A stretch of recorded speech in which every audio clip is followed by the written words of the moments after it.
Един кораб прекосявал морето, когато изведнъж се надигнала силна буря. Сред хаоса едно малко момиче паднало във водата, а майка й в отчаяние започнала да вика за помощ. Всички трескаво търсили детето, но не успявали да я открият. В този съдбовен момент един свещеник се помолил високо и с вяра: „Господи, Ти, който някога укрути вятъра и вълните, спаси това дете.“ Тогава и майката паднала на колене и се помолила със сълзи в очите: „Господи, детето ми е най-скъпоценният дар, който си ми дал.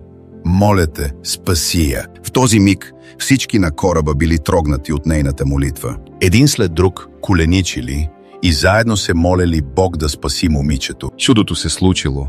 Момичето изплувало живо и невредимо, без дори една дръскотина. Всички на кораба били обхванати от сълзи на благодарност и вяра. Скъпи приятели, бурите могат да носят страх и отчаяние, но Божията закрила винаги е с нас.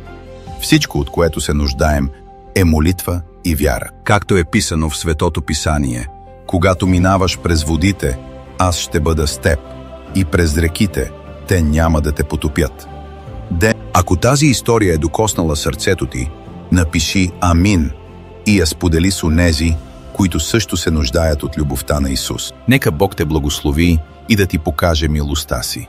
Бог е с нас, дори и в бурята.